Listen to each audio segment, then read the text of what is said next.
Just un momento. I do one thing. Okay, one moment. And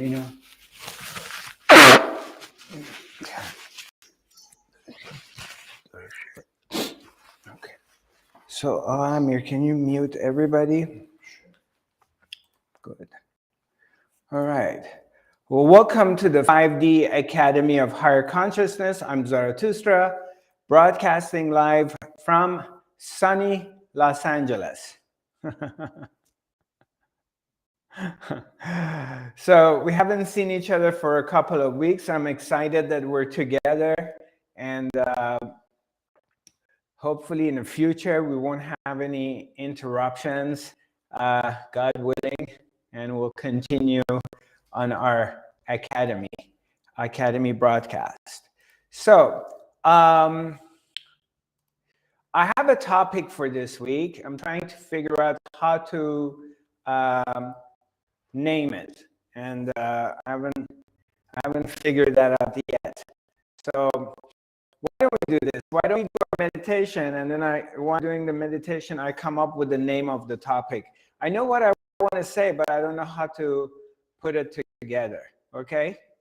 So, and for those of you who are viewing from other channels like Twitter, YouTube, Facebook, as well as Instagram, just know that I'm not able to switch from one channel to another channel. It's very difficult for me. I only have one laptop and I have my phone. So I'm broadcasting on Instagram from my phone, and everything else is going through my computer.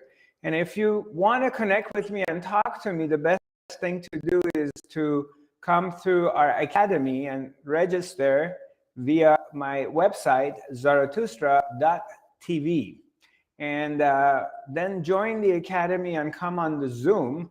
And then this way we can see each other, and you can ask me questions and I can see you and we talk. All right. Let's do a meditation let's do a guided meditation. Let's do something fun. We'll do something different. So just relax. Don't really try to do anything, So meditation, we don't want to put an effort into it. We just want to be available and allow meditation to come to us. Because meditation is not something you do. It's not an action. Okay? And I shared this before, but I would like to just maybe take a quick moment and explain this. Meditation is not something we do. It's not like I'm going to go to yoga and do an hour of yoga, whether it's Ashtanga or Bikram or whatever it is. Or I'm going to go cycling. I'm going to go for a walk. I'm going to do some breath work, whatever that is. Meditation is not an action, okay? Meditation is a natural state of the being. So naturally, during the day, without even noticing, you go into a meditative state. That happens to every human being on the planet. They're just not aware of it. And the best way of doing meditation is just simply allowing it to come to you, rather than you try to do it.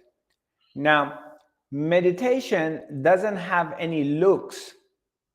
Meditation doesn't look like, this is or I'm sitting here meditating. That's one symbol of meditation. But that's not what meditation looks like. But we all been kind of programmed to believe that when we speak about meditation, that means looking like this. You have to sit in a certain posture and hold your fingers in a certain way, close your eyes, maybe dress white, put some mala on you, or feathers or whatever, and you're meditating. Okay, that's one aspect of the looks of meditation. But meditation doesn't have any looks.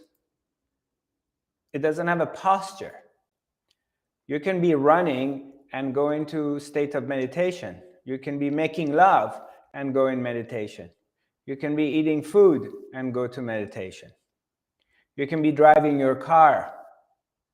You can be ironing clothes and you go in meditation. You're walking, you're swimming in the ocean, you're swimming in a swimming pool. You're holding your baby in your arms and you're trying to, do lullaby to put the baby to sleep, and you go into meditation. Meditation doesn't have any looks. It's a natural state that happens and occurs naturally. It happens. So, for fun, we're going to do a guided meditation, but this is, again, not necessarily the way to do it. There's millions of ways of doing meditation. Once you understand what meditation is, then it's a different ball game. So, oops, it just came out. Yeah, you can put it back in. All right, thanks. So, anyway, so let's relax, take a deep breath, and just kind of settle into being here in this moment.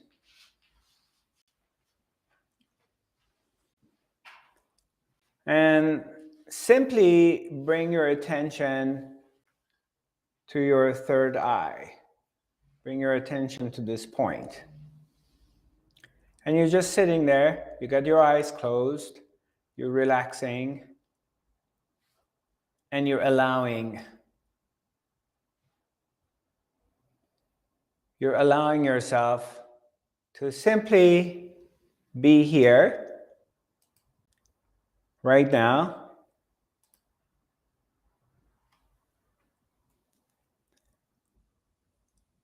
But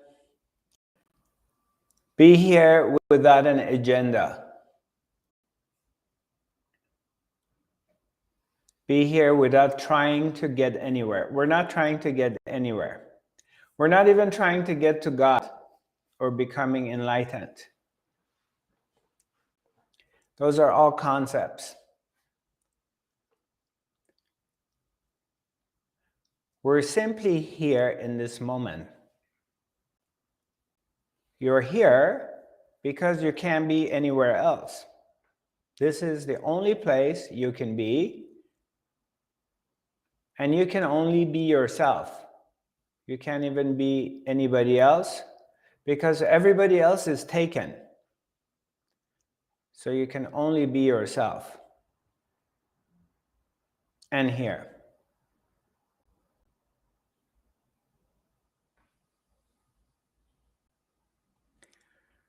So in this moment, I would like you to visualize the worst part of yourself. Every bad thing, evil, dark things that you have done, or you think about, or even you do secretly, quietly, you just do stuff. I want you to look at that. I want you to look at dark side. Your dark desires. Your dark deeds. Your hate. Your anger. Your jealousy.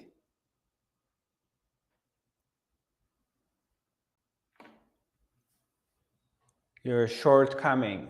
Everything you don't like about yourself.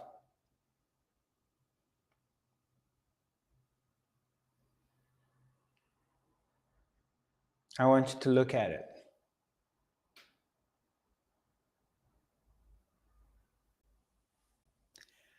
And I want you to embrace it. I want you to hug it.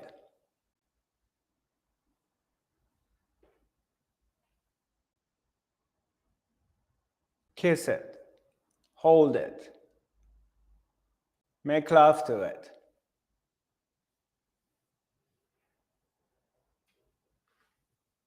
Bring it in, accept it. Without shame, without guilt. Your worst, darkest parts. Your most shameful parts of aspects of your life. I want you to just embrace that part in yourself.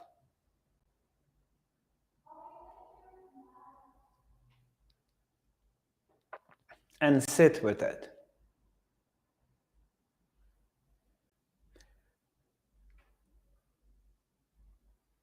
Travel into the darkest part of yourself, the most shameful, disgusting, darkest aspect of yourself.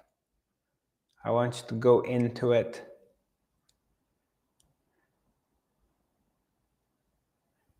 And while you're in it, it may give you some body sensations. It may make you feel weird.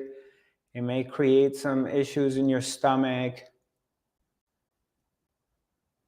And you may just tell yourself, I didn't come here this morning for this. But just bear with me and just hang in there and feel it.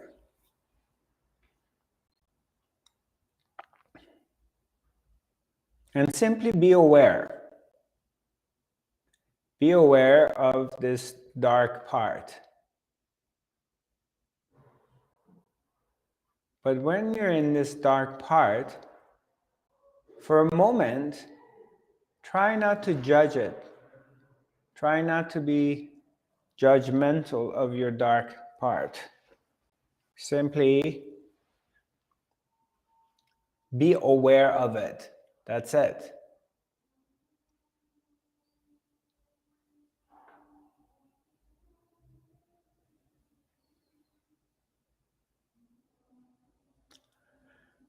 And gently take a deep breath. Hold your breath in for a few seconds and let it go.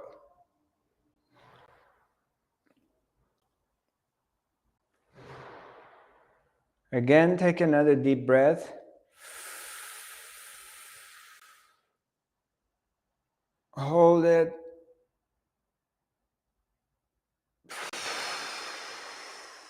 And let it go. And one more time. As you're focused on your dark side, take a deep breath.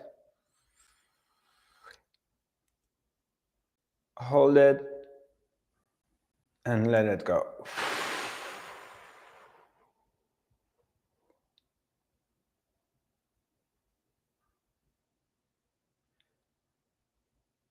And now, as you're here, you're just hanging out in this space, I would like you to bring your attention on your light part. The aspects that you're proud of yourself, you're happy of yourself. Your generosity, your love, your giving. Aspects you're taking care of yourself, you're taking care of your friends, your family, your animals, your goodness.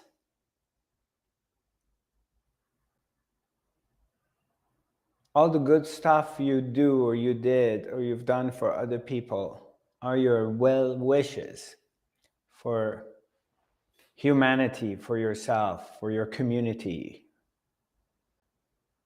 for your loved ones. Just if you're proud of your body, you're proud of your exercising, you're proud of your intelligence, or you got your wits, and you're good in making money, you're good in helping other people, you're good in driving, you're good in running, you're good at whatever, just cooking, sewing, whatever you do, and things you're proud of.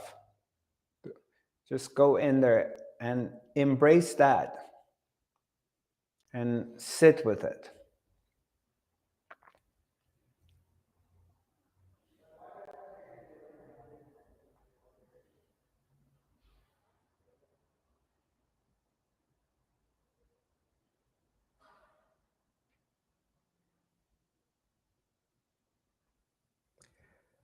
And take a deep breath. Hold it in. And let go.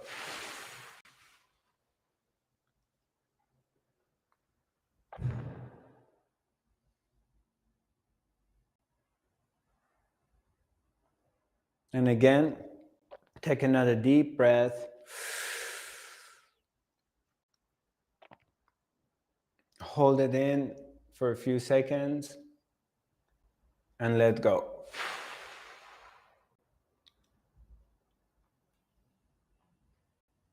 Again, in a very mellow, relaxed way without pushing anything. One more time, take a deep breath. Hold it and let it go.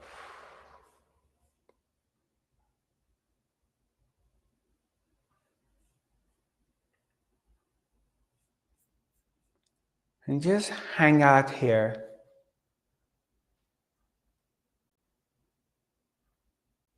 Hang out in this space. And you got the dark side of you compartment here. And you got your light side of you in another compartment. And you have everything here in this moment.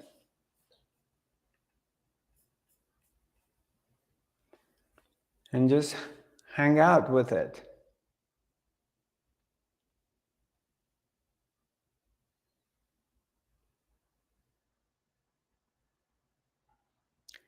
And just tell yourself, repeat to yourself, I am all there is ugly. I am all there is beautiful. I am total.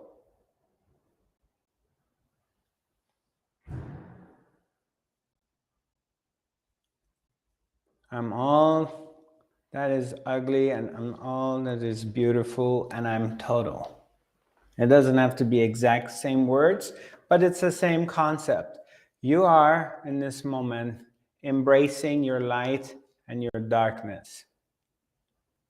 You're holding it together and you're embracing it.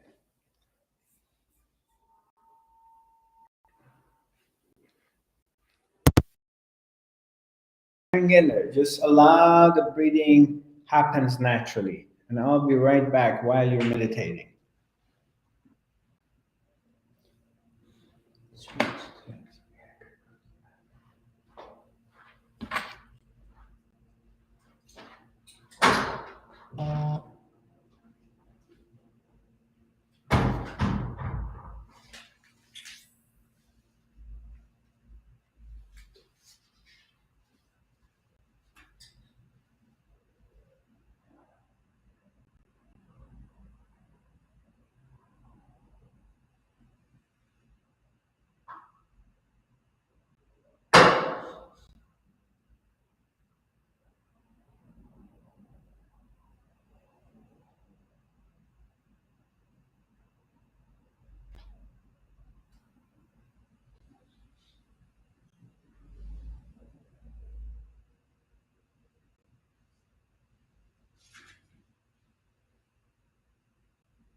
Yeah, just allow your natural breathing to just happen without trying.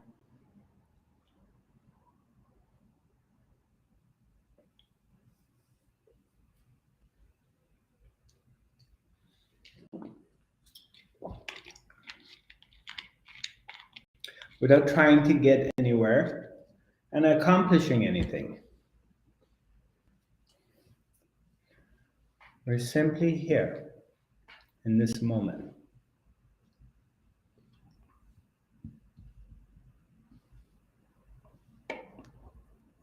Where else could you be in this moment?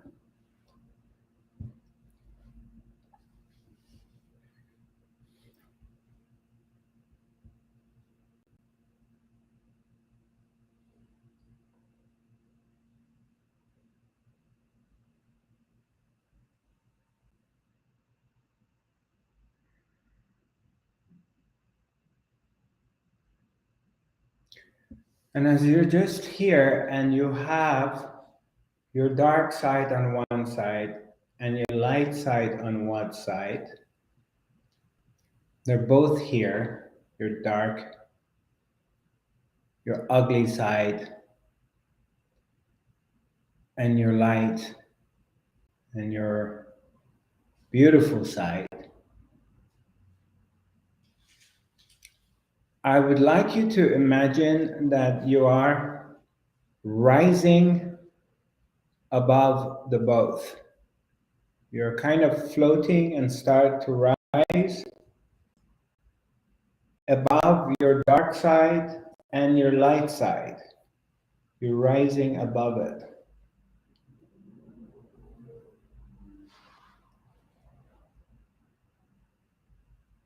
And as you're rising above your dark and your light, they both kind of merge in together and dissolve, disappear.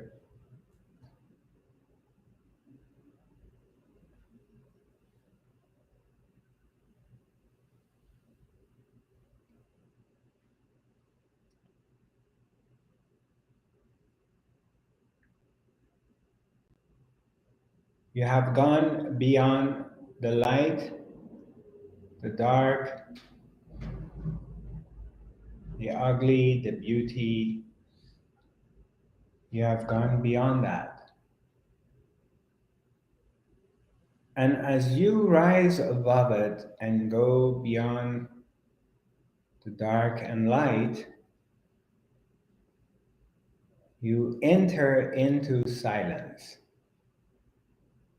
You enter into the fifth dimension. You enter into a space, a place that there are no thoughts. It's quiet.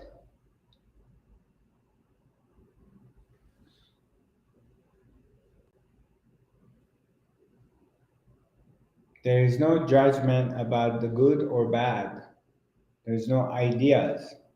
There are no concepts. It simply is.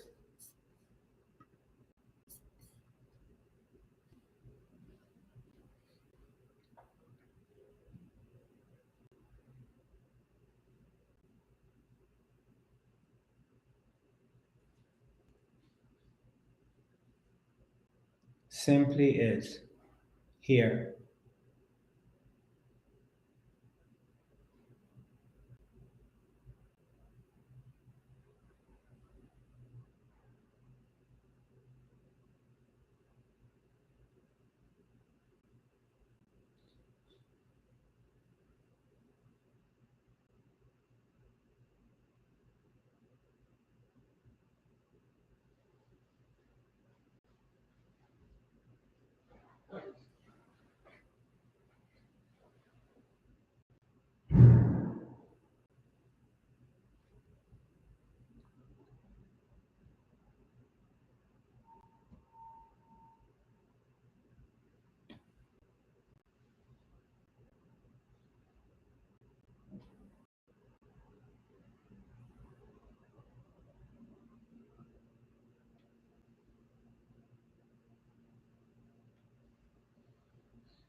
you have transcended the good and bad within yourself, and you have entered into the 5D realm.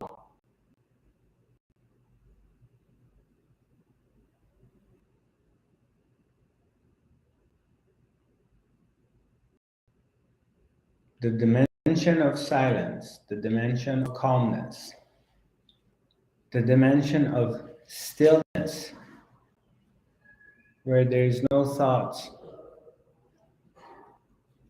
and there is no story. It simply is.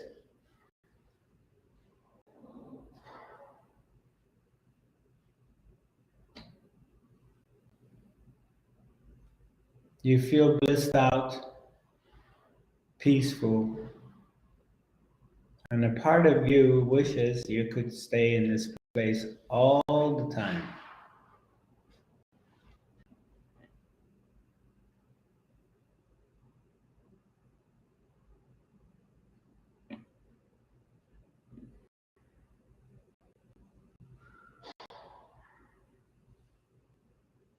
Well, welcome home. Just slowly, slowly, I would like you to come back.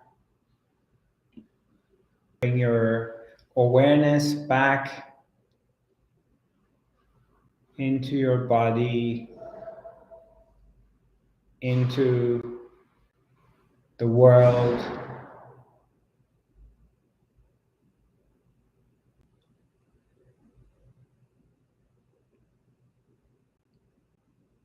It kind of feels like you have expanded into the ether, and then you're just kind of your molecules coming back and into your body and the shape and the story that you have.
And every once in a while, a thought comes that, okay, when is he going to start teaching or talking?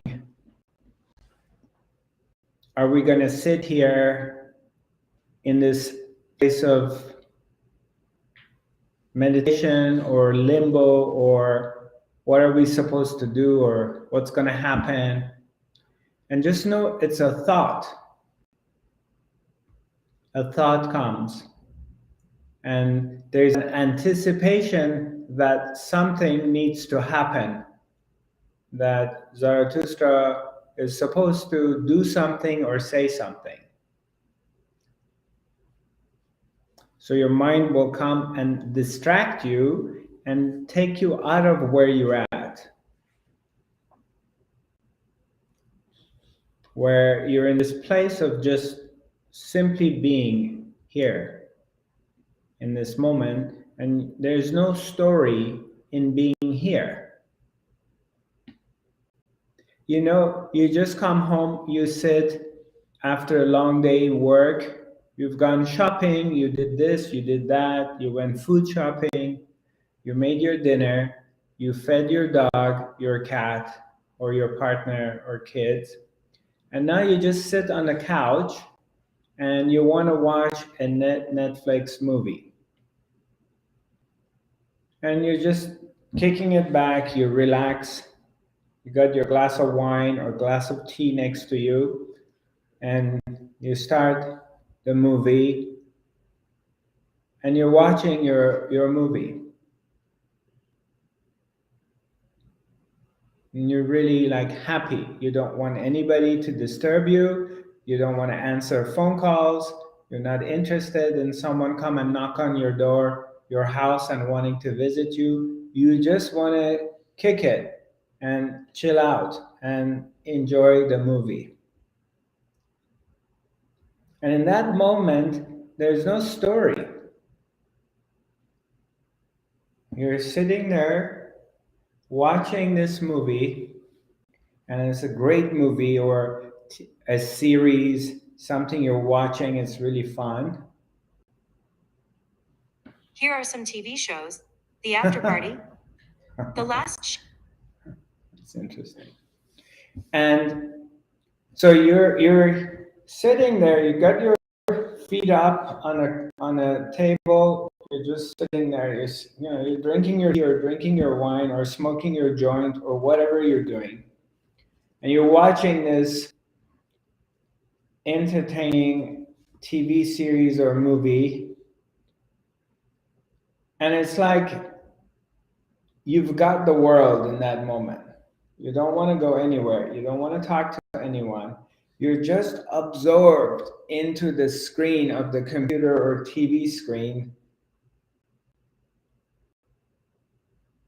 and there's no mind. Your mind is not there. It's like you took your mind off and you put it on a hanger. The mind, which is very busy, you've done all of your chores during the day, and now this is your time with yourself. And what you do is like, and whatever you're watching, maybe you're into NBA basketball, maybe you're into soccer, maybe you're into, I don't know, watching people playing poker. I don't know, whatever is your thing. It doesn't matter what that thing is. But what I'm saying is, you are completely absorbed into what is happening.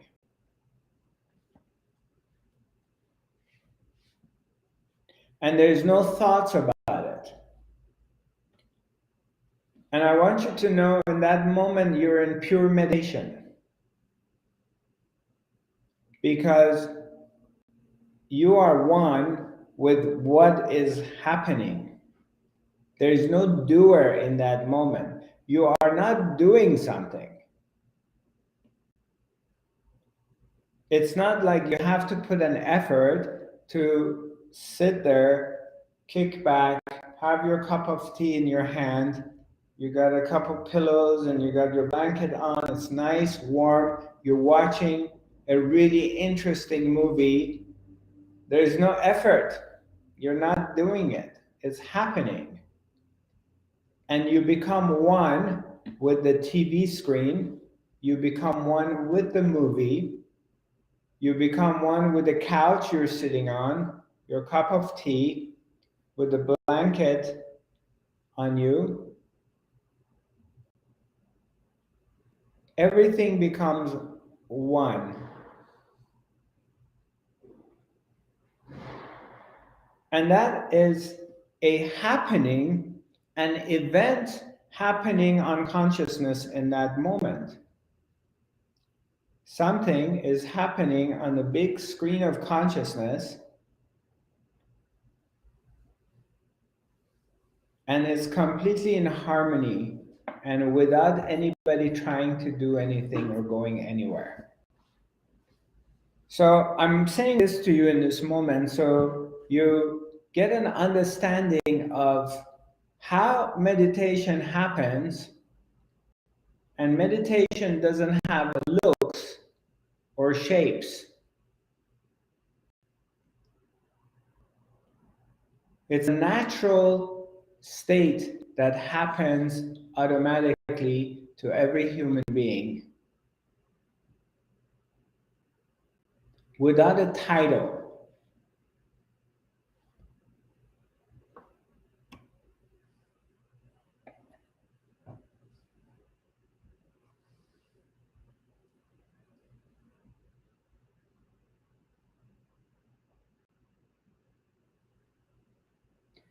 What about the times that you're going to you are running or you're walking, or maybe you're cooking, you're doing something. And it used to happen to me, like I used to swim in the ocean or would go for a run or play basketball. And I would go in this state that there was no mind, and I'm just swimming and I'm stroking in the ocean, and I would lose complete idea of time or anywhere, because sometimes I would close my eyes and I'm just like swimming, and maybe 20 minutes, half an hour would go by, and there were times I would open my eyes, all of a sudden it was like, where am I and what am I doing? I would realize I'm swimming in the ocean. Maybe I lost my path or going the wrong direction or whatever, but there was no concept of being in the water or trying to having an effort to get to a certain place. And now when I look back at it, it's very clear to me that an event happening on the screen of consciousness, something is happening on the very big screen of consciousness. It's an event. But nobody is doing it.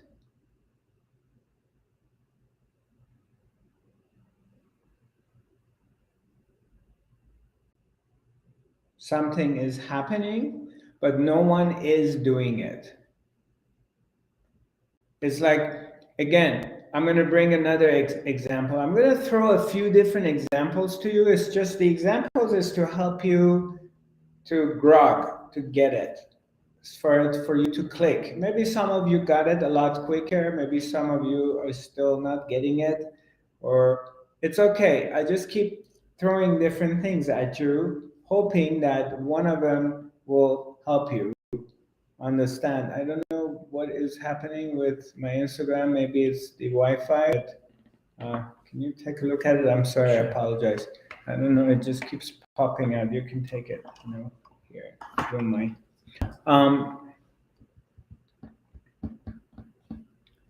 Have you ever done something like an hour goes by and all of a sudden you're painting, you're drawing something, or you're making pottery, or you're playing your instrument, violin or guitar or flute, or you're chopping vegetables? Thank you, Amy. Appreciate it. Sorry, we have some problems with broadcasting. So, and oh, it's happening right now? Yeah. Oh, I gotta press this. Okay, sorry. I think we're pulling too much bandwidth, right?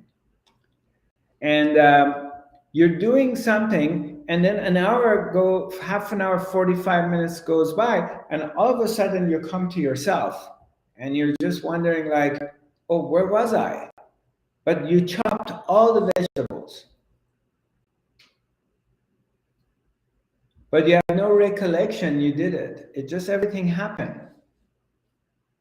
Or you were driving your car, you're going for a 1 hour drive, you're going to visit one of your somebody somewhere, and 1 hour drive goes by, and you don't even realize, you started it, and then all of a sudden you arrived.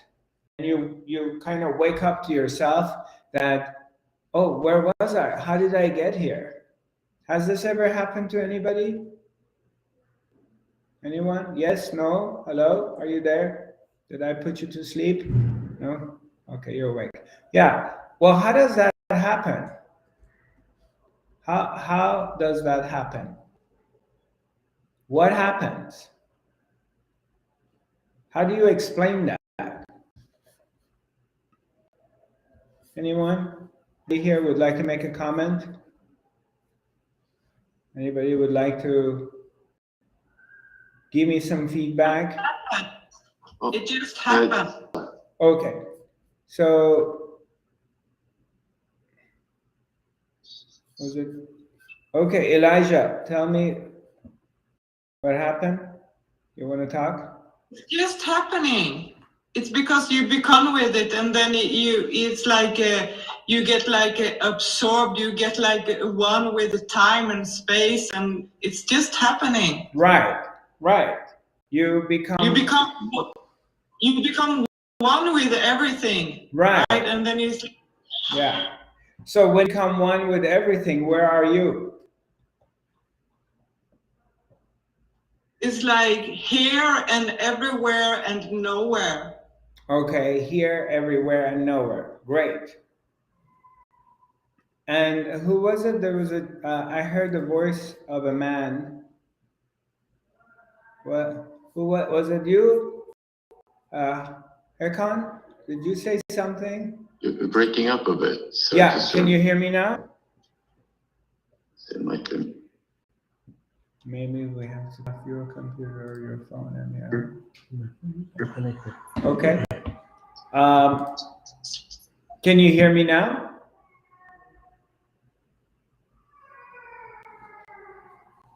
I can hear you. I can hear you just fine. You can hear me just fine.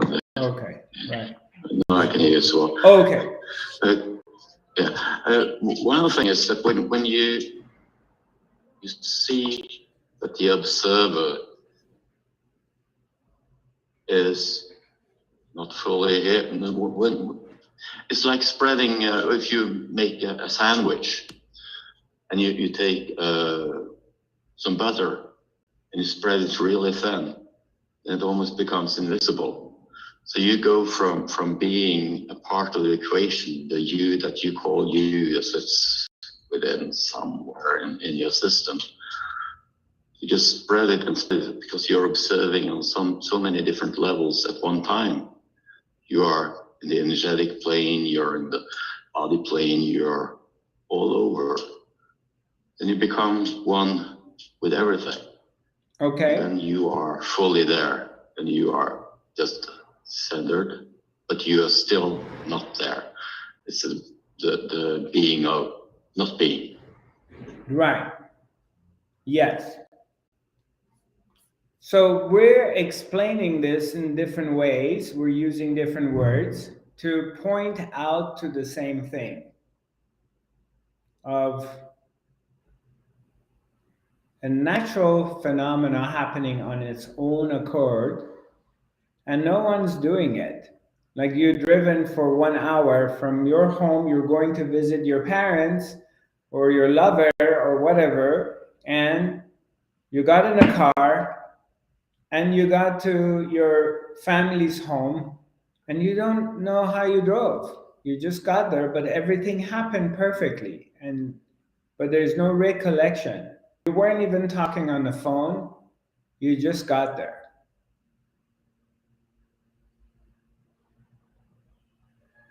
And this happens all the time. So what I'm referring to is, don't beat yourself up because you're not meditating, or you're not meditating correctly, or you're not putting time to meditate, because meditation happens all the time. Just recognize it. But it doesn't have the looks you want. You think meditation is to go sit there and do this.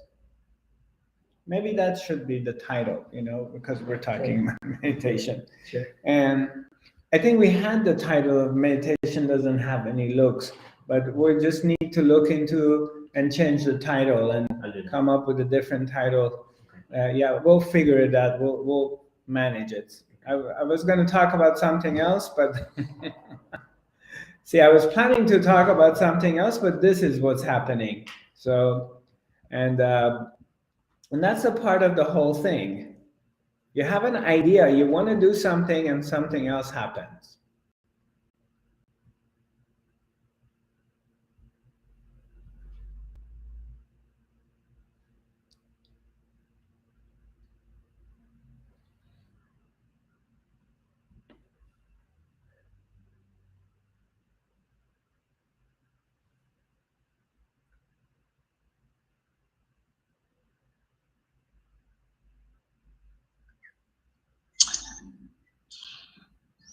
So I understand what you're saying. Like that's all of that is definitely a form of meditation.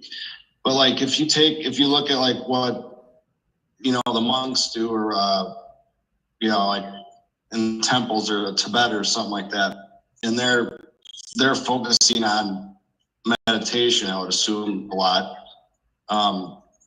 Isn't there, if you go about it that route, like actively doing that in that way, isn't there a way that you can like connect into it deeper, or on another like deeper level or something? I'm just trying to understand why like the Tibetan monks are trying to achieve rainbow body, Right. or they have achieved rainbow body. I mean, there's got to be something said to that. Like, why they invest all that time? You know what I mean? I mean, you and I, or at least me, or most of the people in this world, are distracted with 3D things, driving around every single day in 9 to 5, their jobs. They're tied into the matrix, But I guess I don't know what I'm getting at. I'm just thinking out loud. There's a lot. It seems like there's a lot to it. Right.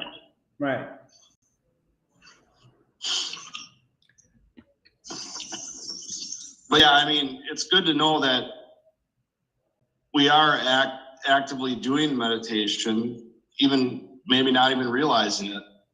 But I mean, I still do purposefully sit down and try to go within. I still haven't mastered it, but I'm getting a little bit better at it.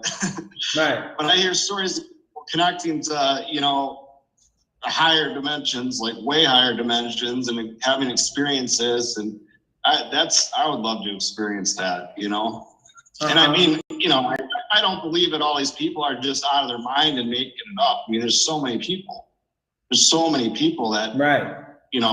claim things that they can't all just be fantasy and fairy tales. Not every one of them is on ayahuasca or, whatever. I mean, they're, what I mean? I don't know. Yeah, I get it. All right. I got what you're saying.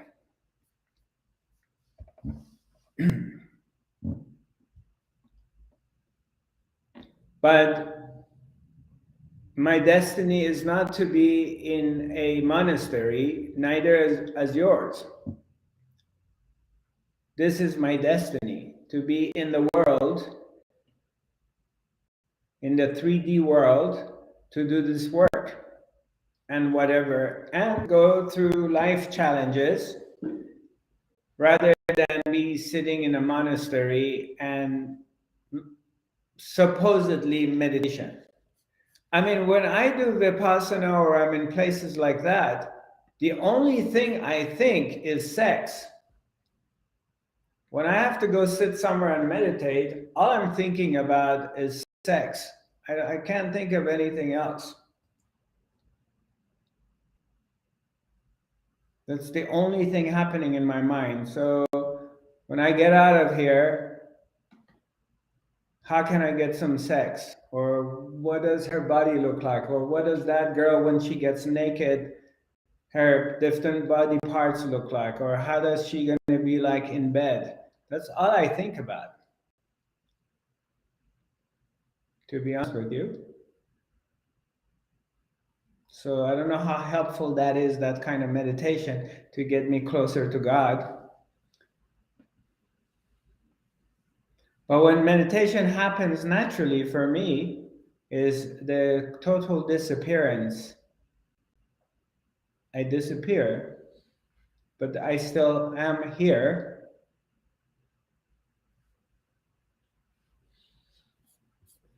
So the monks doing what they have to do, I will come back to you in a moment, right? They have to do what they have to do. That's their destiny. Obviously, your destiny, I mean, you're a father of a couple of children, right? I don't know how many you have. How many children do you have? Can you unmute yourself, Casey? I have three that are with me and Okay. two that are not, that are in the other realm. Pardon? What? I have three that are physically with me and two that are past. Past. So you have 3 children living with you, right? Yes. And you have a partner, or you're a single dad? I have my wife, yes. Yeah, okay. Do you want to adopt me as your 4th child? You're more than welcome here anytime. Okay. All right. Yeah. Seriously. Seriously. Okay. Yeah, I'd love you. Thank you. Appreciate it. Come live with me for a while. I'm game. Okay. I could use the spiritual help. So, okay. So this is your meditation. This is your karma. This is your life. To father and raise your kids to the best of your ability, whether you're good at it or you're not. I mean, the kids don't come with a manual, do they? No. And if you change your mind, can you send them back? You can't do that either. So you have to deal with it. So, to the best of your ability. And that's your karma. That's the life that is set for you. Whether you set it up yourself or it was set up for you, it doesn't matter. We're not going to get into that. That's a subject for another time. But that's what you're going to do. You can't send them back and say, I don't want it. I changed my mind, put it in a package and send it back with Amazon to where it came from. Of course, you can put them for adaptation, or you can abandon them and leave. Or kill them, or destroy them, or hide them, or bury them. You got a lot of choices. You can get rid of them if you really want to. So, but that's your life. And this is my life. And a single mom that is working, struggling, has financial problems, or has problems with having help to take care of their child. And it's a tough thing. And that's their karma. They have to just live that for as long as it's happening.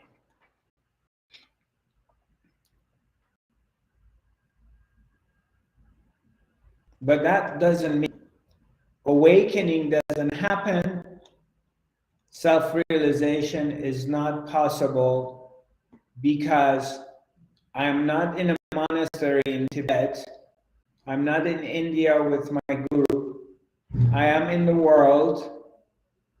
I have to work every day or 5 days a week. I got children.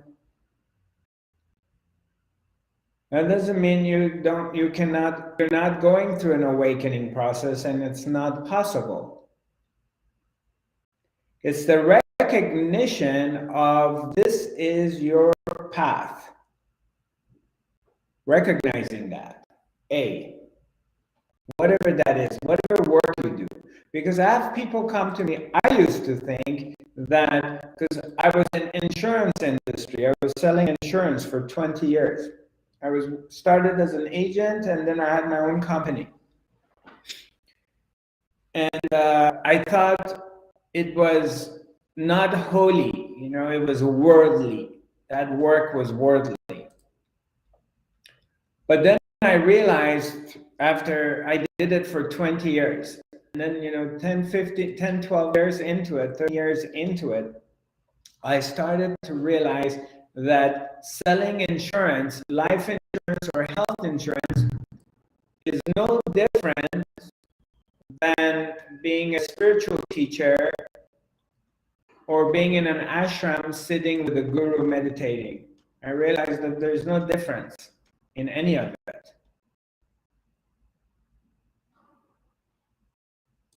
Like zero difference.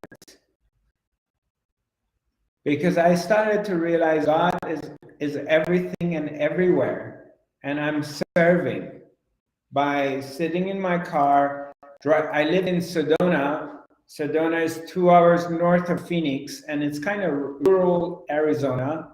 And you don't have enough business in Sedona, so you have to drive to other towns. So you would go drive from half an hour to 4 hours, depending on the size of the client. Sometimes I had to drive for 3.5, 4 hours to go to another part of Arizona to meet up with this client. And that 4-hour drive became pure meditation for me. I'm driving in the desert of Arizona, which is beautiful, colorful, and I would completely go into the zone. And a lot of times I didn't talk on the phone and I didn't listen to music. I would just like be in pure meditation for hours, silence, being very quiet. And sometimes I would start crying from the bliss, from the love that I felt. But I'm driving and I'm wearing a 2-piece suit and I'm selling insurance. And then when I would get to my client, I didn't view the client as a client. I viewed them as myself, as God. And I'm serving God by providing a coverage for their company, for their children, family, setting them up with this coverage. I was in service. And I'm in service now in this way. And you're in service of your children. And you go and work and do some work, whatever that is, and you're providing something for the public. Now you can get really greedy and try to squeeze whatever you can out of them and not be helpful or being an asshole or rip people off. That's something. Or you can still make a living but being fair and having compassion. But that's service. A bus driver, someone's been driving the city bus, is no different than the monk in the monastery. They're serving. A nurse is serving. A housekeeper is serving. It's all service. And once you recognize that, you are serving God. You're serving that. And you recognize everybody else is the self, is a part of the divine self. And you're providing something for them. And as you start to recognize this more and more, that because I understand where you're at, we have spoken and we're going to talk privately one of these days when I go back to Tulum. Because we have this thing that if I'm not doing some spiritual work, if I'm not shamanic work, or I'm not a healer, or I'm not in this thing, I'm not serving, I'm not doing the work. Or if I don't have free time to go sit meditate, I'm wasting my time. It's an idea we have. And I'm sharing it with you that that's a limited way of looking at things. By expanding your awareness, by really becoming aware, then you know what you're doing. You're at home and the mind comes and says, what are you doing here? You're just raising kids and you should be somewhere else meditating and go deeper. Look at all these other people. It's the mind is telling you that where you're at is not good enough and you have to be somewhere else. This is a game the mind plays all the time, constantly. And believe me, when you're there, because I've gone through that process, I've been in the 3D and selling insurance or real estate or stuff like that. And then I went into being a healer and teacher, and for 10, 12 years, going back and forth to Europe and doing that work. But I also realized there's no difference. Because when you're doing that work, the mind still comes and says, why am I coming and doing a seminar for 30 people? Why I don't have 500 people? Why aren't I in this other place? Why am I here? Why am I going to middle of nowhere in Norway and I'm not having a big seminar in London? It's still the desires and the mind come.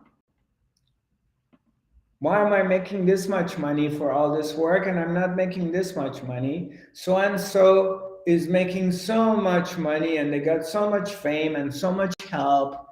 They got technicians helping them. They have assistants. And I have to do a lot of things on my own. And the mind comes and complains. And I've gone through it. There's no difference. Zero difference, I realized. Yeah, some things are more pleasurable. I get it, of course. If I tell you, make love to a beautiful woman for 3 days and you have no worries in a beautiful yacht in Caribbean versus go shovel stuff in a construction company, of course you're going to choose the first one. Of course there's a difference.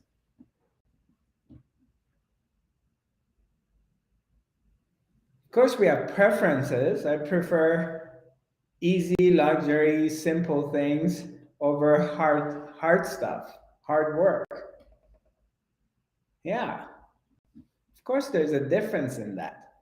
I'm not saying there's no difference in it. But what I'm saying is you have to recognize the concepts and the ideas and the stories of the mind that brings for you. It doesn't matter where you're at.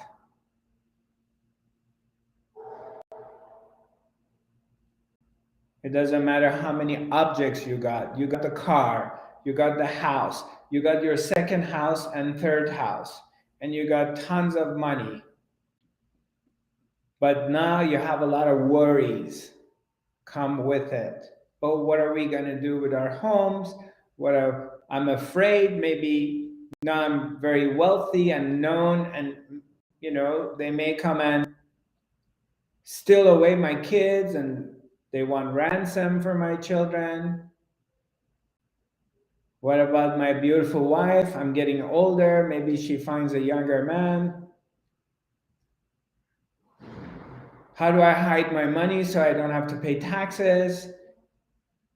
It's got its own issues that come with it, because those things are not the problem. The problem is in you. You're the problem.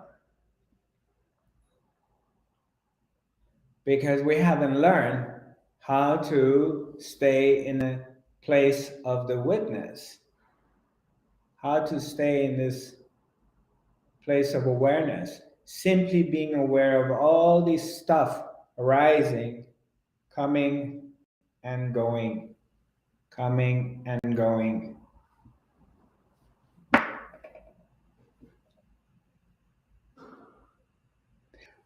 A couple of weeks ago, I was in Tulum. I was just lying down on a bed. It was like a moment, like I'm just resting. I'm just lying down on a bed. I'm looking at the ceiling or looking through the window.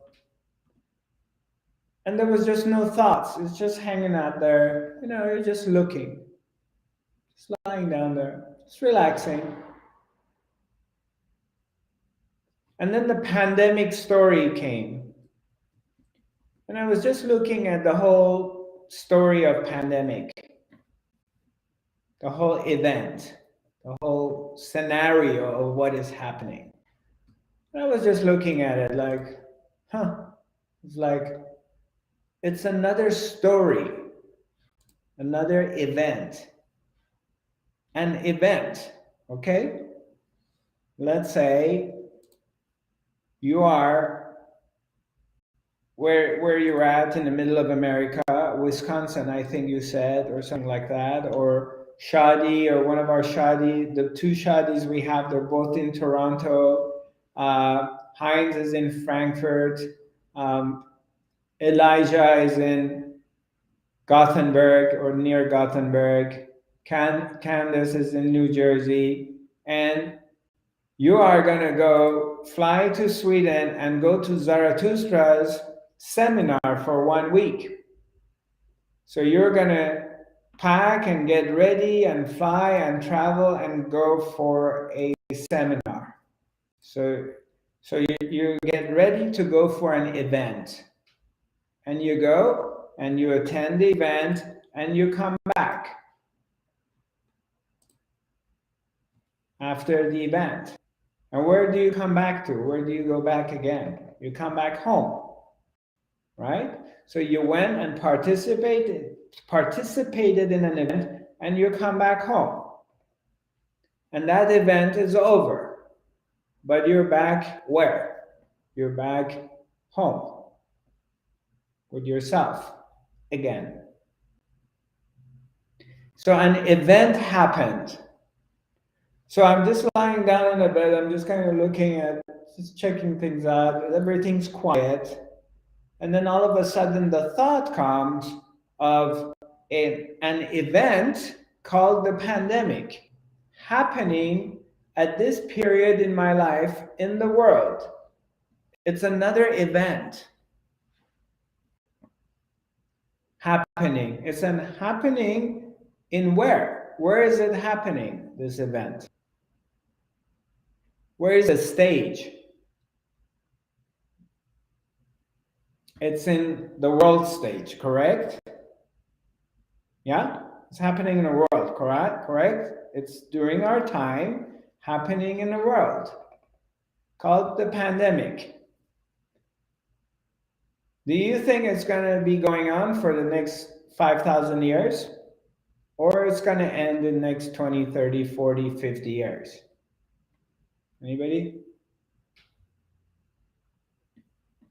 No? It's gonna have a duration like anything else. It's gonna start and it's gonna end at one point. Eventually it will end. We don't know what the result's gonna be, but it's gonna end like anything else. Is there anything that's been going on since the beginning of humanity and it hasn't ended? Besides life, everything else comes and goes. And this one comes and goes. But where is it happening? This event is happening where? Where is its location? Where is this pandemic happening? On the big screen of life. This is the big screen of life, and an event is happening on it. It's happening in duration. It's happening in time and space.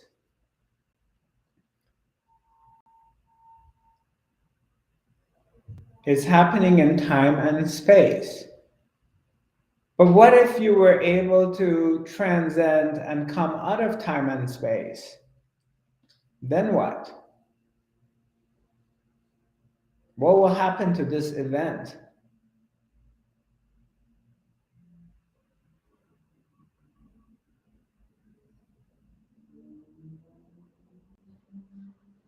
What if you can go through some kind of training that you learn how to pull away yourself, come to this place, then rather than me being right now, Zarathustra, I become the wall, I become this screen.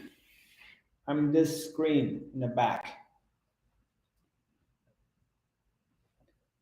So I'll give you another example. You go to the movies, you go to the theater. Has everyone been in a theater? I bet everybody in this life been in a theater.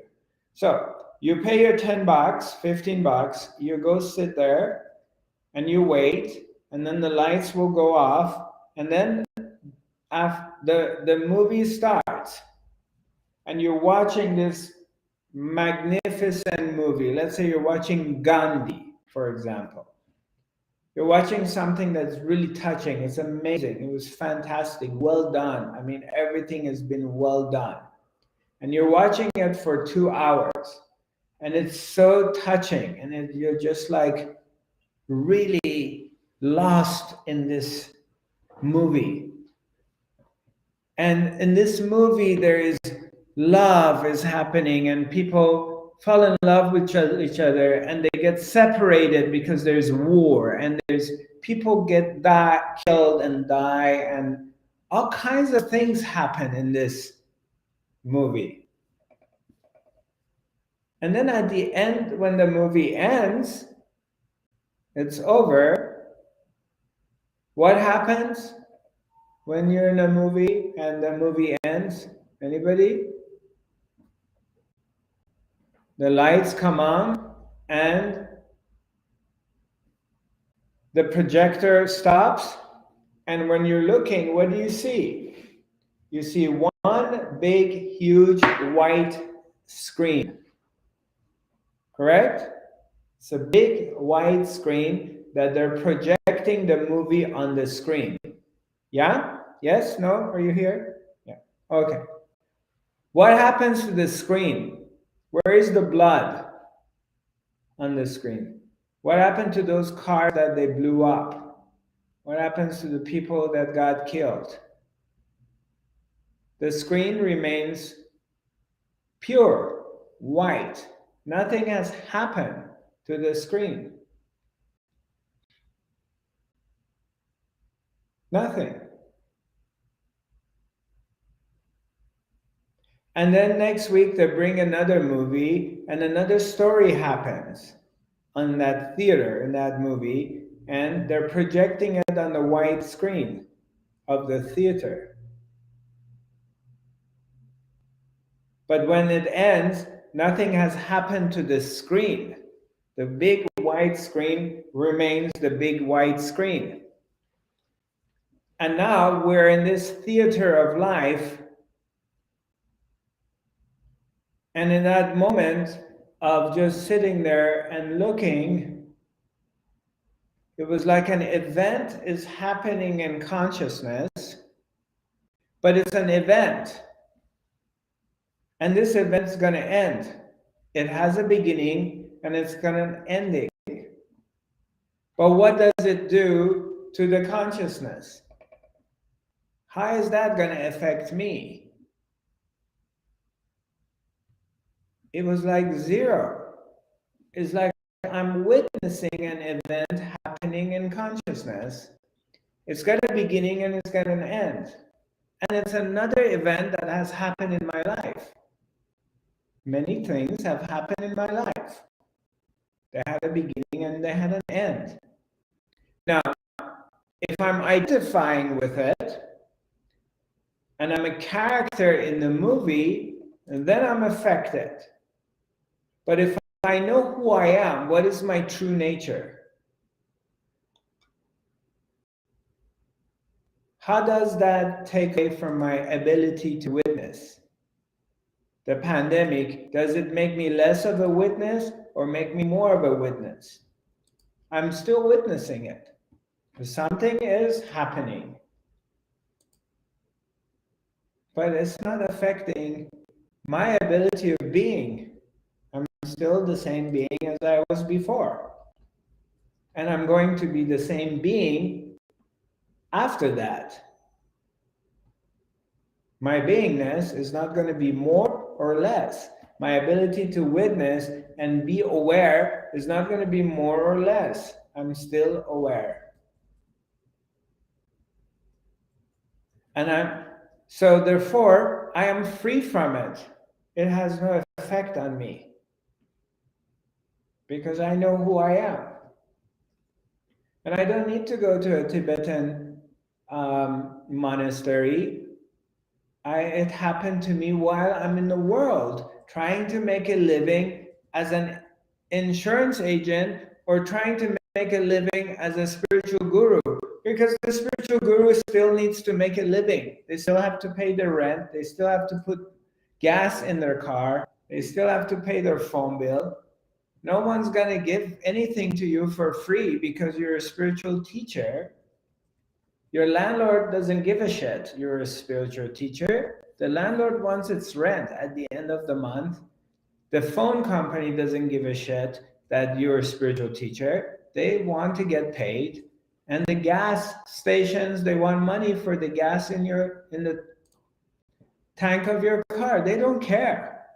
So you still have the worldly duties that you have to perform. And your mom wants to see you. Your mom doesn't care you sell insurance or you're a spiritual teacher. She still needs your attention and your love. And your body doesn't give a damn you're a spiritual teacher. If you get a flu, you're going to be sick, or if you eat something bad, you're going to have indigestion, or you get food poisoning. The body doesn't come and say, oh, you're a spiritual teacher and you ate something really rotten and I'm not going to get sick. It will get sick.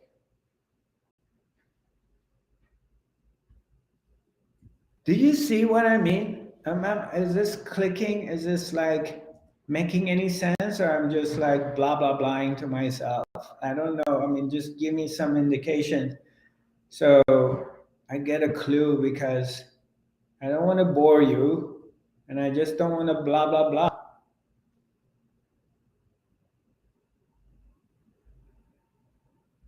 So spiritual teacher, shaman, healer is got the same life issues that they have to deal with as a policeman or a nurse or a truck driver or a mommy or an executive, whomever, selling stocks or whatever they do. They all have life issues to deal with. That part doesn't disappear.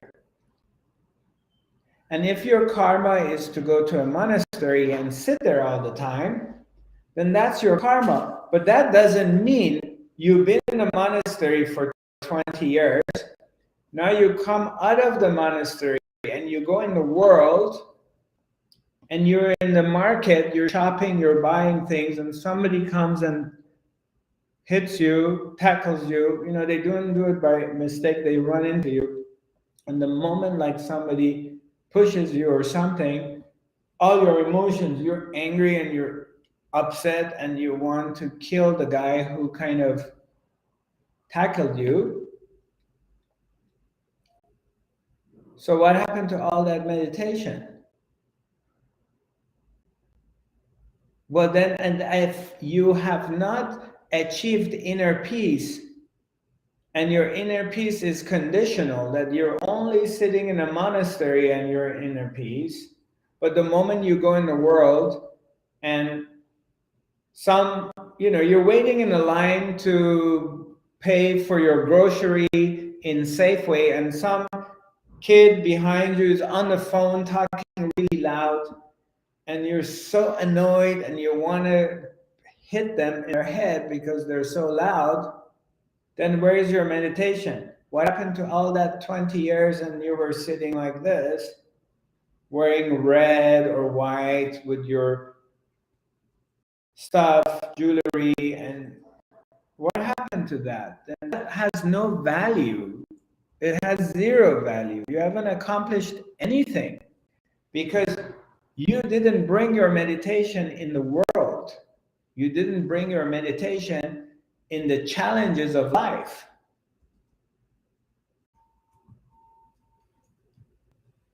The moment your life is threatened, you're freaked out. The moment like you have some financial challenges, you may lose your home because you can't pay your mortgage or you made some bad investments and you're constantly in panic and you're freaking out. But if you have learned meditation and you know how to be still, if your life is being threatened, you're still. If you are about to lose everything, you're at peace with yourself, you're okay, you say, okay, I just let go. So I think being in the world and learning how to be still has more value than being in a monastery sitting there all the time, because over there you're not being challenged. Here you're being challenged. This is much more of a value. If I have to compare it, I'm not saying this is better, that's bad. You know, I'm not putting anyone down, and I'm not going to insult and say anything about Tibetan monks or monks being in a monastery, because that has its own challenges, because that's something I don't want to do. I would be bored to death sitting in a monastery all day long, because I like being in the world. So that's what they do, and it's very respectable and cool. And this is what I do, because that's my path. But what they do is not more valuable than what I do. And by much more, if I'm to respect anybody, I respect people who are parents. If I have to respect them or categorize it, I think people who have kids, they're higher than me. Because I don't want to have children, I don't want to have pets, I don't want to have even plants. I don't want to have to take care of anybody or anything. Because I'm selfish. I like to have my own time to myself and do whatever I want to do. I don't want to have to take care of anyone. And somehow, of course, I have my people around the world, which I'm grateful to do whatever, but I'm not carrying you guys. I'm not paying for your bills, and you're not all over me every day. But if I have 3 kids, I have to take care of them. That's hard work and a lot of sacrifice than being a monk in a monastery, that all you do is you sit there, or you help cooking, or maybe you clean a little bit. That's not a lot of work in comparison to go out there and try to make a living. Or just being in the world. Just being in the world is a lot of work. My mom was saying, how come you like Mexico so much? It was like, because Mom, it's so much easier. Well, easier in this what way? I said, it's loose. It's easy. And I come here and it's like, it's so much, you know. You got to take care of your registration. Your license has to be valid. Your insurance has to be valid. Your phone bill has to be paid. Your electricity has to be paid. Your rent has to be paid. Da, da, da, da, da. You can't park your car here. It's got to be parked there. You want to go do laundry, you got to, you know, it's just like, even being alive and not having kids, there is so much you have to take care of all the time and be focused on, to just be a normal citizen, not even an ideal citizen. Pay your taxes on time. Oh, bigger than anything, you have to figure out a way how to make money. That's the number one thing, because forget it. If you don't know how to make money, forget it. You have to learn that art. That's an art by itself. How to make money. Enough to be over, not to drown into the ocean. Let alone having kids and wife or husband and taking care of other people. That's a lot of work that we're not even aware right now how deep we have gone into life responsibilities, and it's kind of normal. But you're doing it. And I'm proud of everyone who's able to keep their head over the water. By just being a parent, by just taking care of other people or whatever.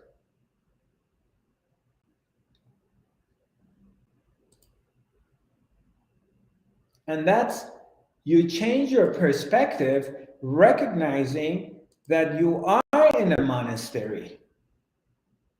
Being a dad and a full-time parent, that is a sort of monastery. That requires complete focus and attention and sacrifice of being available for your children. How about the days you don't feel like dealing with anybody? You want some free time to yourself, but there's no free time to yourself. because you go to work and then you come home and they're all over you. Unless you escape and go to the local bar with your buddies and have a couple beers or go watch a game before you come home. So you have some outlet to just let the steam out. But you come from work home and you got to take care of your kids. Or your wife is angry with you because you haven't helped. That's a lot of work. Constant work. That's being in a monastery. That's being in an ashram, being in a pressure cooker of constantly have to do the right thing and requires concentration and attention. So change your perspective and recognize that. Or if you during the pandemic, like for example, Monica and her husband, they had to be isolated for 1 year. That is being in a Tibetan monastery because you can't deal with anybody. You can't see your grandchildren, your children. You're staying in one house. It's your husband. Day in and day out, you're only together. That would drive anyone crazy. But you have to just stay focused. That is being in a monastery. It just looks different. Comprende? Does this make sense? So, monastery is not just that building over there. If you're lonely, you live in somewhere and you're alone all the time because your family left you and you don't have anyone to hang out with. It's you and your doggy or your cat. You are in a monastery and you're in meditation, you're just not aware of it because consciousness, God is working you. They're taking you step by step on this path to realization. You just don't know it because the looks are different, but it's the same thing that is happening if you're in an ashram or monastery. Exactly same thing. You are doing your sadhana. Sadhana.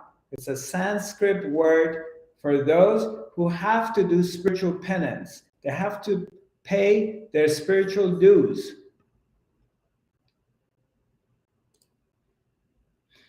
And remind me to get back into this, and I give you some of my personal experiences of doing sadhana. There's a couple of messages here. Okay, let's go to Hekom. Hekom, my brother, unmute yourself. I know you wrote something, but maybe you can just read it to me. No. Okay. No, I didn't. Okay. I didn't write anything. Right. I am a monk. Okay. I'm a monk for 2 years, 5 months, and 1 day. Okay. So we kind of live in different worlds because when I see a woman, I still appreciate beauty. I appreciate sexuality. I love women. Right. I think I'm very much like you in that regard. But I've chosen to say that this is not a part of my life right now. Okay. I need to just go beyond this in order to see within. Okay. Fully, to see within the surface of beautiful breasts and everything. Right. And I also have 3 kids. So I've sort of been in the other world, and I really lived in that world. And but I just want to say thank you because it's been very, very interesting to listen to you. Because it's like I have my own Lama Kulkulobsang, who speaks from the Tibetan point of view, and then I get the more shamanic point of view from you, and it's very they tend to fill each other out, and I appreciate that. You're welcome. Yeah, thanks for sharing. I appreciate it and your presence. Yeah, great. We're gonna get into this too. Okay, everything becomes and flows naturally, just like breathing. We're not constantly counting. Blah blah blah. I get me the Tibetan mind. He told me that we are the brave ones to go out. Okay, thank you. Paulina NG. Hi, Paulina. Do you want to talk to me? Are you still around? Are you here or you left? Yeah. So, hi, Paulina. Hi, Pauline. Do you want to talk to me? No? Okay. So whenever you're ready, you can talk to me. Okay. All right. She says no. Cool. That's fine. I appreciate it. Yeah. As I started to become more aware and more awakened to the entire thing and knowing myself is where I started to realize that a big portion of my life was service, like, of serving other people, but serving other people in God's will, the way God wanted me to serve other people. And I have been in various different ashrams, whether it was a spiritual ashram or it was at home in Arizona, but live the life of monk or similar to that. And all those years, the years that I was going back and forth to Europe and doing the spiritual work, of course it was service, but there was also paying my dues. You're doing sadhana. Sadhana in Sanskrit, it means spiritual penance. You're doing spiritual penance. Does this make sense to anybody? You want me to explain a little bit more? It's clicking. You know what spiritual penance, for example, I'm going to use, like the Christian monks, they have this, like a whip, and they're hitting themselves, and Muslims, they do it all day long, all the time during different times, and it's more of an exaggerated way, especially in the Shiite tradition. So you're doing spiritual penance. So for example, if you're a single mommy and for 15 years you have to you're bringing up these two kids and you have no support, the father disappeared, and you have to work 2 jobs, 3 jobs, and bringing up these 2 kids, you're doing sadhana, you're doing spiritual work, you're paying your dues to existence until it ends, and then you get a break or you go to the next level. If you've been like ill and you were in hospital for 1 year, or you have some disability and for 1 or 2 years you have to be lying down in a bed, that is sadhana, and also it's kind of being a monk and being a spiritual center, because you're isolated, you're by yourself, other kids don't want to play with you, and you're lying down on the bed being ill and you can't do anything, so you're forced to go inside, you're forced to discover divinity, or you go crazy. So spiritual work doesn't have a look, and it doesn't have a place. Same as meditation. We're all doing spiritual work. Now, what happens, the difference between us and the worldly people, we call it the worldly people, who are not still have any awareness, there's no consciousness, is they're not ready yet. But you have come ready. And the way they make you ready is like cooking. Elijah, wait for a minute. Let me finish what I'm saying, and then I can talk to you. It's like they're cooking you. God, consciousness, spirit is cooking you. It's like, imagine you're like a piece of meat. You're a nice piece of roast beef or gigot or lamb or whatever. But if you have a nice piece of meat, you can't just put it on a pan and turn the pan to highest level and burn it. You have to cook it. If you want to get a great stew out of it, you have to cook it slowly. It needs to be done slowly. Low heat, enough water, onions, whatever you put in there, and slowly you're cooking it, and then you add different herbs to it as the time goes on. You don't add your vegetables right away, because then they become overcooked and they become poiré. So you cook the meat mostly, and then slowly you add the veggies to it, and you add your herbs to it, and let it cook slowly till it's ready, till the time that you take the meat out and you put your fork in it, the meat just falls apart and it melts in your mouth. And the same thing is with us. Excuse me. Her Majesty Lord God, the Divine Mother, is taking care of each and every one of us. Every one of us. None of you guys are excluded. I don't care what kind of dark secrets you have and what kind of shitty things you've done in your life, or you still may be doing secretly. I don't care about that. It doesn't matter what kind of dark shit you got, because she is completely aware of it, and she's experiencing your dark secrets through you.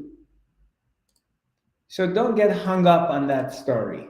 I'm not saying keep doing dark shit, okay? What I'm saying is don't get stuck on judging yourself that you're not good enough and you're not loved enough.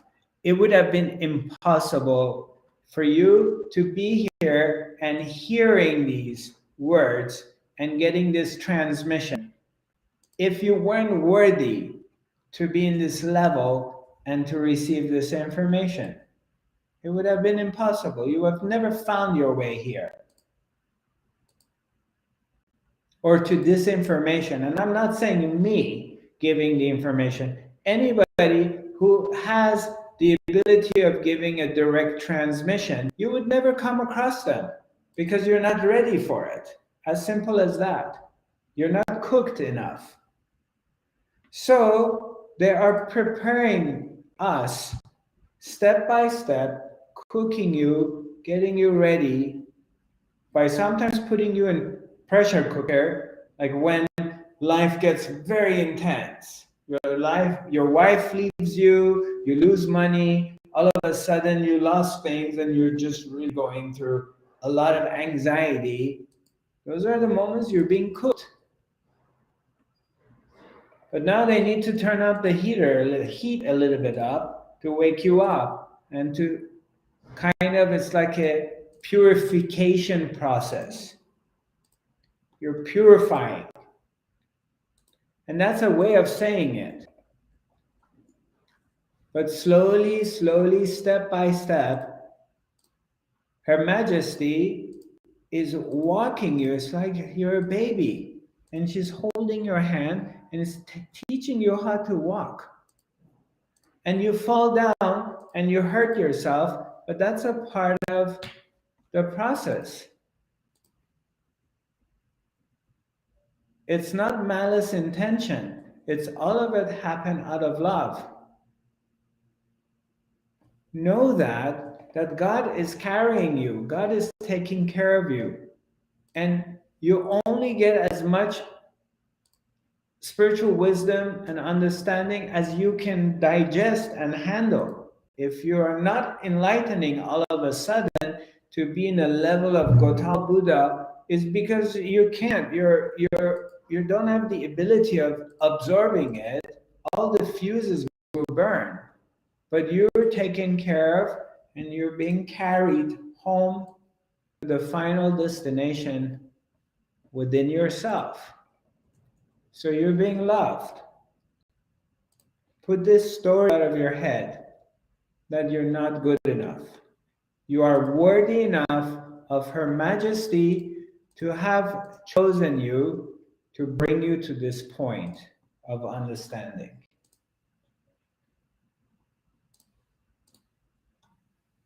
And just relax into it and don't worry. The teachings will find you and come to you.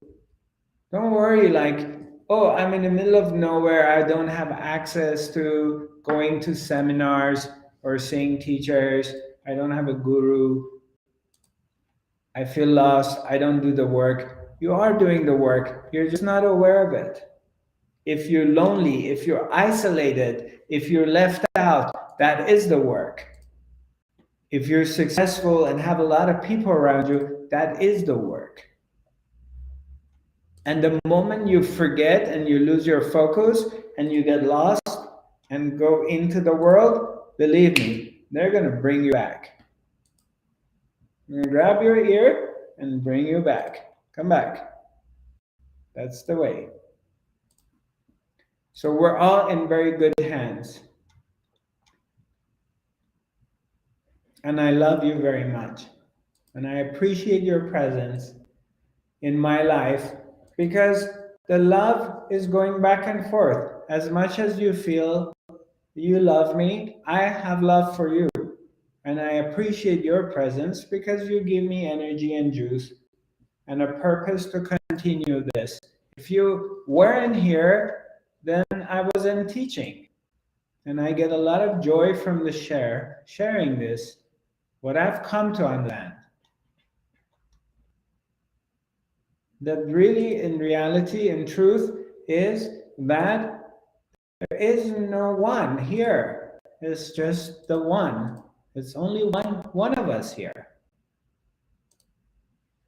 There is no other. Others don't exist. It's only one. It appears as others. It looks like different people, different shape, different behavior, different attitude, mean or nice, but it's all the self in this eternal dance that is playing with itself.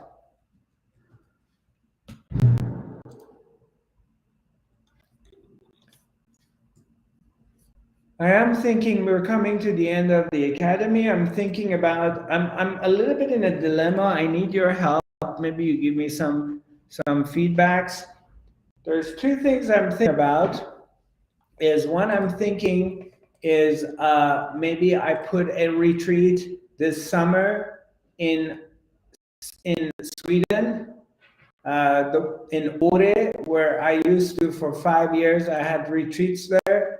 And I want to know, if you write back to me or message me, let me know if you think it's a good idea, if you can participate for 9 or 10 days in this beautiful resort. It's in the mountains in Sweden, and I'm trying to work it out somehow that it's not too expensive and we can all do it. If you guys are open to it, that's one idea I'm having, because I feel like it's time for us to get together again in person. And also I'm thinking maybe putting a self-realization workshop online in maybe 2 months.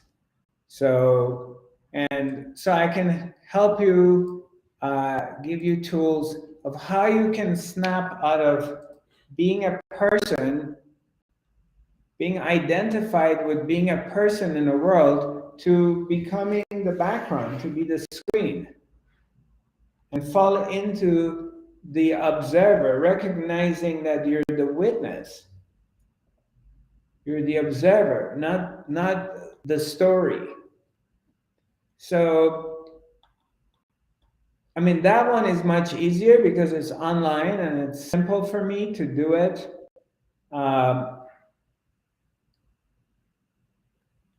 Basically I need a quiet place and good internet. And of course, the other one is for us to all come together and and come into the unified field, and so creating the field so the transmission becomes a lot more powerful.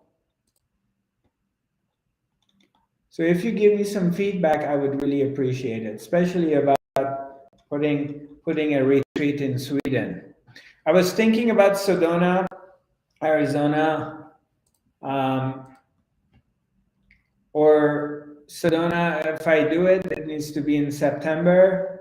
But Sweden, we have the location, and I've done it 4 or 5 years in a row. So I can do something that would be like last week of June, something around that, mid-June, beginning of July. So there's time for us to manage that. So if you give me some feedbacks, I would really appreciate it. I would like to thank you all for being here. Those of you who are viewing this from different platforms, Twitter or Instagram, Facebook, YouTube, I appreciate it. If you have any questions or you want to communicate with me, the best way is if you send me an email. And my email is Zarathustra, info@zarathustra.tv.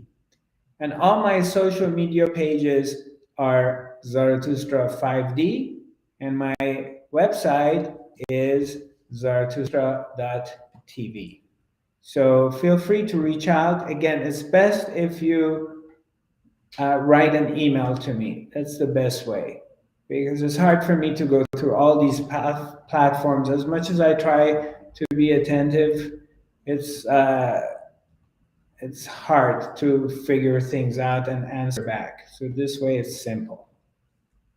Appreciate for your time and sending you lots of love and light. Just be easy on yourself. Don't beat yourself up, and recognize that when you're beating yourself up, that it's just a thought. It's a story coming and telling you you're not good enough, you're not worthy enough. It's just a thought. There's nothing to be worthy or good for, because you're already that. It's already here. It's already yourself. All you have to do is not think. If you don't think, it is Her Majesty is appearing and expressing itself. It's just when you're thinking, separation happens. There is no separation when you're not thinking. It's only that, with a bunch of images. 7 billion people appearing as images, but they're all one. Then none of them are separated, because there is no separation. It's only an idea. Separation is a concept. It's non-existing. It never existed anyway that there is separation. It's only the concept of separation. And that happens because of the mind. The thoughts come and you think you're separated, and suffering comes with it. I got somebody send me a couple of messages here. Ad Astra.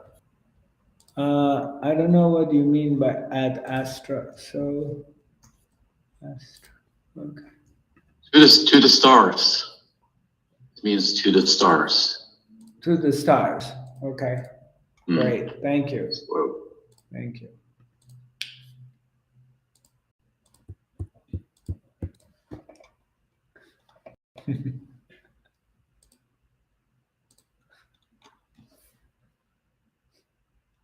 Namaste.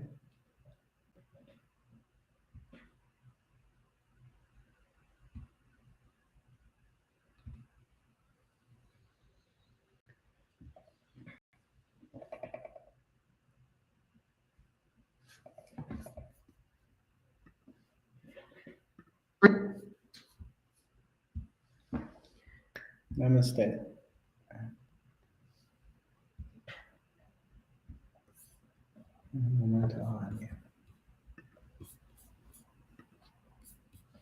Thank you. Thank you.